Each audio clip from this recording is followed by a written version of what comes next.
Okay, we will wait for a few minutes before starting.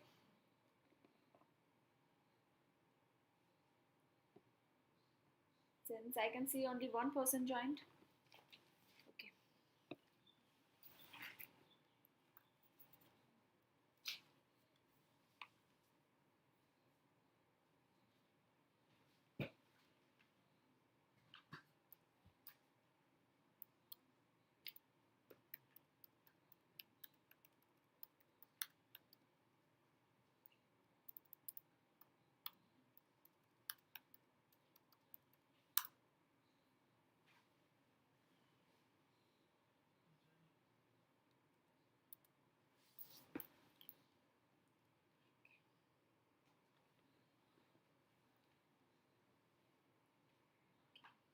Hello everyone, I am Anwesha and I welcome all of you to this new YouTube channel.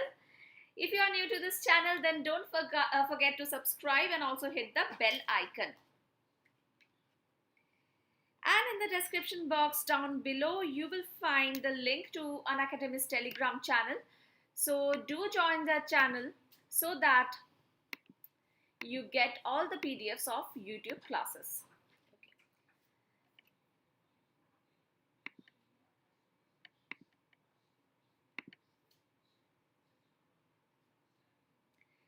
So in today's session, we are going to discuss regarding the best strategies to score the maximum marks in English.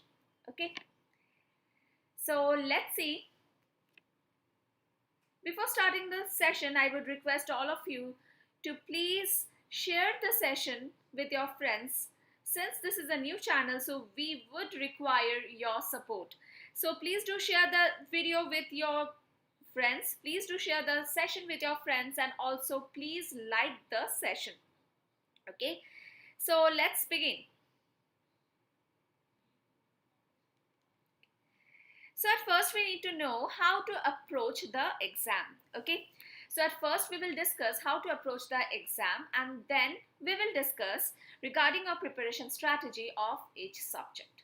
Okay, so let's see. So as you know, in the exam you will be seeing many topics, questions from many different topics. So here I have noted down the most probable topics from which you can expect questions, and in your real exam you need to maintain this sequence of appearing your questions, okay, of attempting your questions. Fine. Okay, so see, there are two types of students. And this is, I would say three types of students. So the first one, who is weak in English. The second one, average. And the third one, pro. Okay. So the strategies will differ for these three categories. For the weak and for the average, the strategy will more or less remain the same. But for the pro, someone who is really good in this subject, really good in this section, so that person should not see that we should be attempting this question at first, we should be skipping this question. No, in the pre-exam this person should attempt the question that comes at first. Okay, if fillers come at first, attempt fillers. If RC comes at first, attempt RC, because that person is really good in the subject, he doesn't need to choose. Okay, but now we will be talking about these two sections, the weak and the average student. Okay, so for these two students, when you face your real exam, and we are talking about the preliminary exam, the prelims. Okay, so you need to keep a few things in mind, that which question you should attempt at first and which you should keep towards your end. Okay, so at first you should attempt the sentence rearrangement questions. As you know, sentence rearrangement questions are really easy to solve. Okay, in an exam, in a particular exam, either you will find sentence rearrangement or para jumble. In any exam, you won't find sentence rearrangement and para jumble together. That won't be the case. Either you will find sentence rearrangement or para jumble, and there might be a case when you don't see any of this. Okay, so if you find sentence rearrangement, attempt this one at first. So the first 1 minute you will have to spend in selecting your questions, obviously. Okay, okay. Now once you find your comfortable topic, attempt it.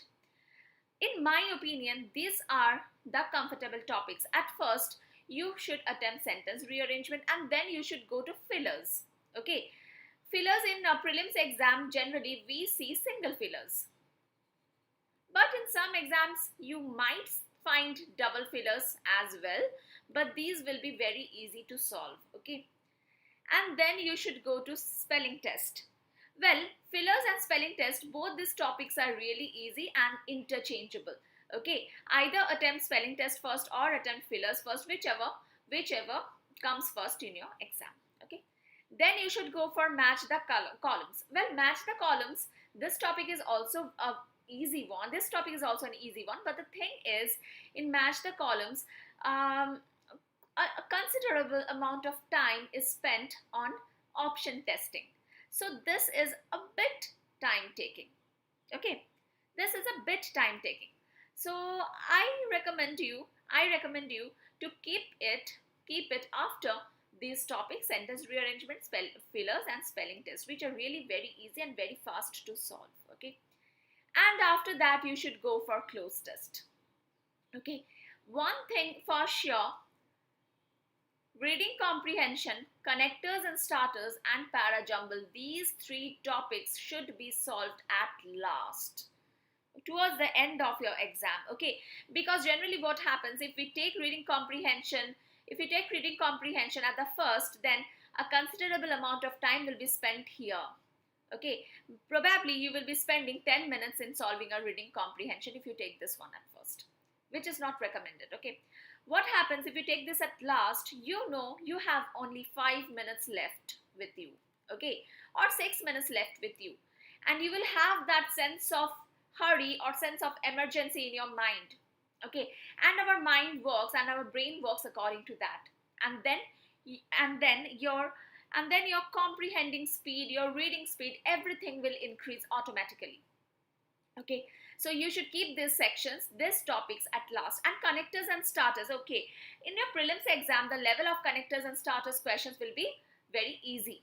Okay, very easy, but still many students face problem in this section. So I suggest you to keep this towards the end of your test. Okay, towards the end of your exam. Okay, and then you should, after the cloze test, you should come to error detection, then phrase replacement. After that, reading comprehension, connectors or starters, and para jumbles. Generally, we do not find connectors and starters questions in prelims exam. This topic is generally for mains exam, but sometimes you can expect in prelims as well. But then the level of the questions will differ. So please keep this in mind. Also, you will find the PDF in the Telegram channel. I will upload the PDF as soon as this class ends, and you should follow this. Really, you should follow this while you attempt your mock tests. Try to follow this and then see if you can find any difference in your score. Okay, next, next comes your preparation strategy. Okay, so first, reading. As you know that reading is must. To understand, to learn any language, what we do, okay, in your kindergarten, when you were learning new things, what you did, you were given short story books in your not in your kindergarten, I would say in your primary classes, class 1 to 5, you used to study in English, or in Hindi, you used to study short stories. Why did you study short stories? What was the motive? The motive was, to make you read, because if you read more, you will learn more. Okay, so reading is must. What will you read? Now comes the question, what will you read? You should read newspapers for your bank exams. And why? Why should you read newspapers? Because if you read newspapers, especially editorials, then it will help in your writing section. For SBI PO mains, for IBPS PO mains, in your writing section, I mean in your descriptive section, this will be helpful in your descriptive section. And also this will help you in your interviews. Both. Okay, fine. And to some extent, this will help you in your GA as well. To some extent. Well, if you read only the editorials, this is not going to help you in your GA section, but it is surely going to help you in your descriptive section and your interviews, and definitely for your objective part as well. Okay, definitely for your objective part. So when you read newspapers, when you read anything, the speed of your reading increases. Okay, your comprehending power increases. How well do you comprehend a passage? How well do you comprehend something that is really difficult? Okay, and then while reading, your vocab will also improve. How should you improve your vocab? That I will discuss in my next slide. But here, just remember that you should read not only newspapers. Now this is your newspaper, and the next thing that you should do is you should solve RC, reading comprehension.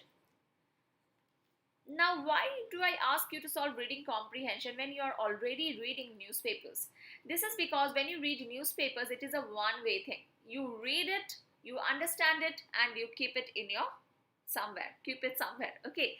But when you read a reading comprehension, what happens? You read it, you understand it, and then you answer questions from it, which doesn't happen here.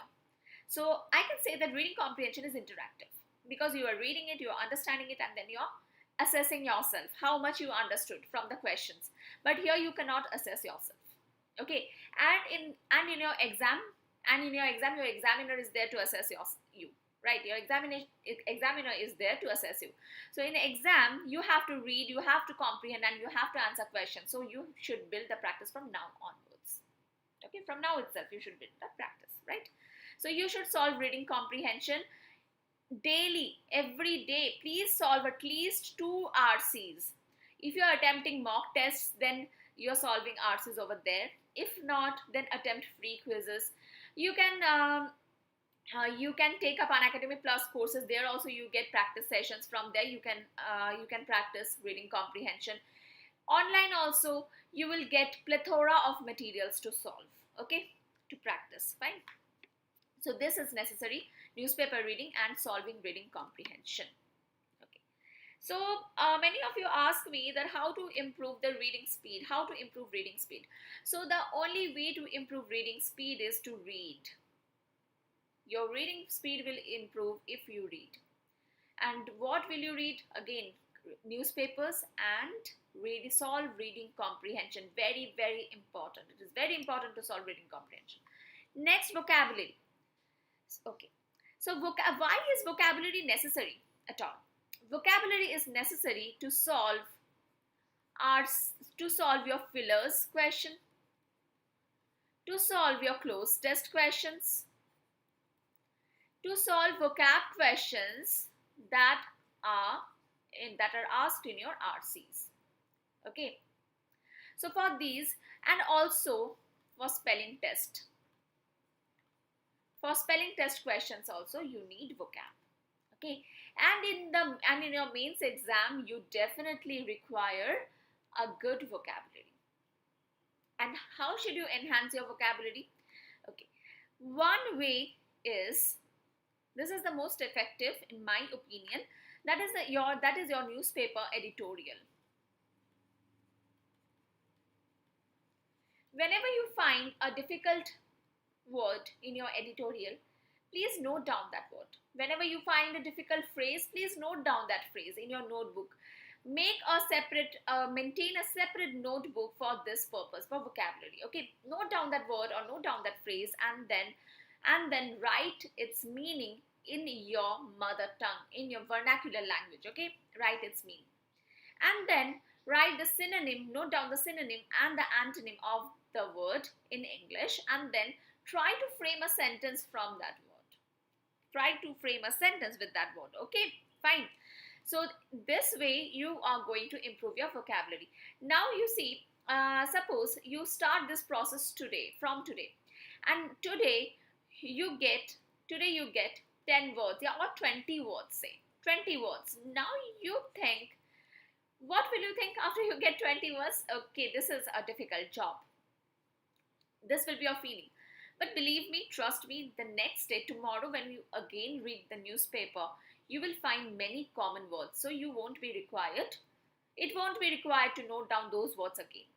So this thing, the process will become easy day by day. Okay? Fine. Then there is a book called What Power Made Easy by Norman Lewis. Okay, in this book you will be taught how to learn vocab. Okay, from this book you can learn vocab through root words. This is also a very effective way of learning. Okay. Next, what you need to learn is phrasal verbs and idioms to some extent. Regarding idioms, I would say don't start mugging up idioms randomly. Okay, don't take up a book and start mugging up idioms. No, it won't work. It won't work, believe me. How you should learn idioms then? Attempt your mock tests. In your mock tests, you will find many questions. I won't say many, I would say a few questions from idioms. Okay, you learn those idioms, only those idioms, nothing apart from those. If you are following any teacher, if you are following Unacademy Plus courses, practice courses, then learn only the idioms that are discussed by your teacher in those practice sessions. No need to learn anything else. Okay. In your exam, if an idiom comes that the meaning of which you don't know, what will you do in that case?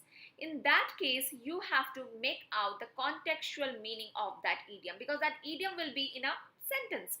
So you have to read the sentence and you have to understand the meaning of the sentence, and from there you can understand the meaning of the idiom. You have to make a contextual meaning of the idiom, because it is really not possible to learn so many idioms. It is really not possible. And for phrasal verbs, yes, phrasal verbs, there are a few important phrasal verbs. You can learn those. Okay, no need to learn all the phrasal verbs, only the important ones. Okay, how do you know the important phrasal verbs? Which are the important phrasal verbs? So I had conducted 2 sessions on phrasal verbs. So in those 2 sessions I had already discussed the important phrasal verbs. But if you have missed the sessions, then I would suggest you join this Telegram channel. I will make sure to upload the PDF. Name of the Telegram channel is Aspiring Banker Anwesha English together. Okay, this is the name of the channel, Telegram channel. Please join the channel. I will share the PDF over there.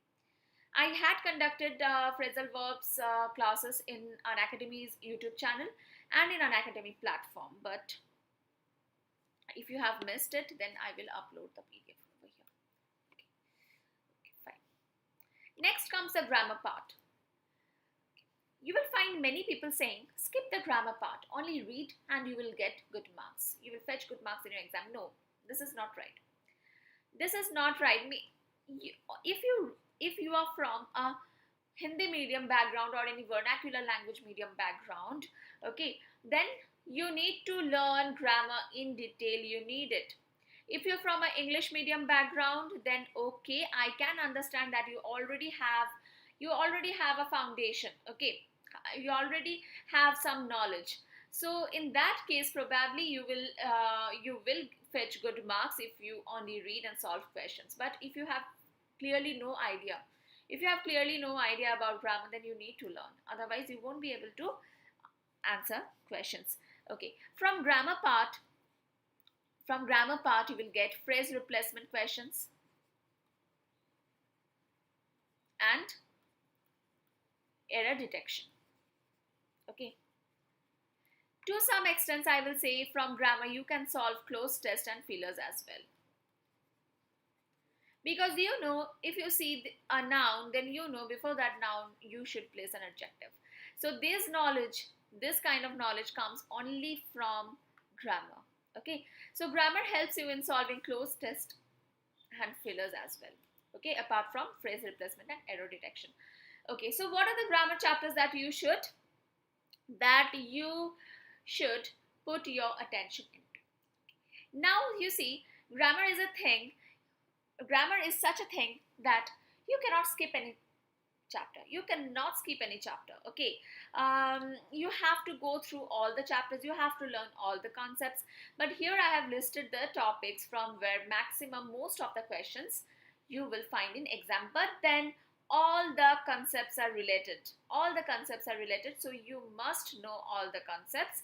These topics are the topics that you should revise on the day before your exam. Okay.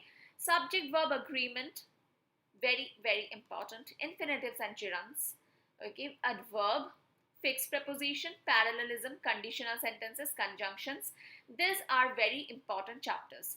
Well, all the chapters are important. You need to, I will repeat again, you need to know all the topics, you need to know all the concepts, but these are the topics that are the most important, and you need to revise the rules from these topics on your last day, okay, just before the exam. Okay, now passive voice. Okay, active voice and passive voice. When I had taught this topic, active voice and passive voice, on YouTube, there were many critics. Students told me that I was wasting their time because in exam, active voice error detection questions do not come from active voice and passive voice. But you were wrong. You will not get direct questions from active voice and passive voice, but you will get error detection questions based on the concepts of active and passive voice. How do you get the most common question is verb. You should use third form of verb when the sentence is in passive voice. This is the most important question. Okay, so in exam you might find a sentence which is in passive voice and first form of verb has been used, or second form of verb has been used, or ing form has been used. Then you can, if you know the concept of active voice and passive voice, you will understand that no, this is wrong, third form of verb should be used. Okay, so yeah. Okay, so this is the thing about scoring well. So the main mantra of scoring well is practice and study. Okay, this is the main mantra. So I told you the topics that I thought are important. So if you want me to cover anything else, please tell me. So I would clarify your doubt. If you have any doubt, you can ask.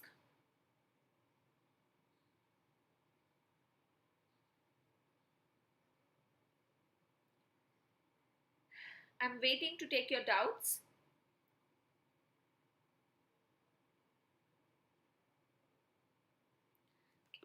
Okay, fine. So now, when you have learned all the topics, you know, you are practicing reading comprehension every day. You are reading newspaper every day, and then you have gone through the grammar portions as well. What extra do you need to do?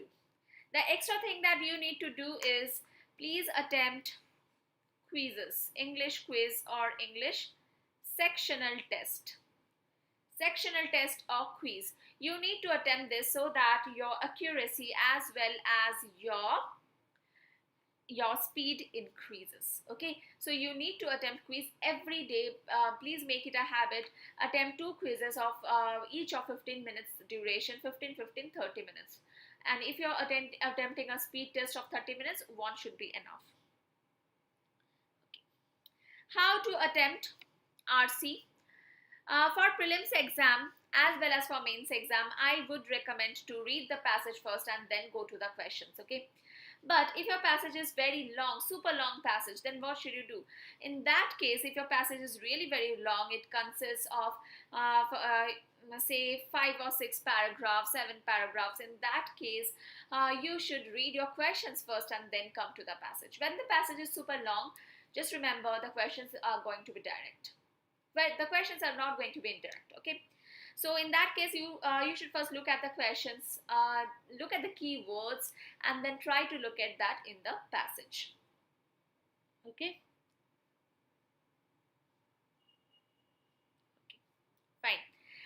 Okay, so right now in Unacademy Plus, there are 3 sessions that are going on. One is English grammar course, and the timing of this session is 11:30 a.m. Okay, and SBIPO and a practice course on SBIPO prelims is going on, and the time of this session is 2 p.m. and this course is going to launch on 22nd May. Okay, this course is going to be launched on 22nd May, and the timing of this course will be 11:30 a.m. and this is going to be a practice course for SBIPO mains. Here we will be discussing mains level questions on English. Okay, and every day you will see new questions, miscellaneous questions. So we will be covering all the chapters together, all the topics together. Okay. So if you're willing to purchase Unacademy Plus subscription, if you're willing to subscribe to Unacademy Plus, then do use my coupon code Annie to avail a 10% discount. If you're having learning credits in Unacademy, then you can apply this credits as well. Then you can get up to 20% discount. Okay. Okay, so I will meet you again in my next session. Don't forget to subscribe to the channel and keep supporting us. Bye.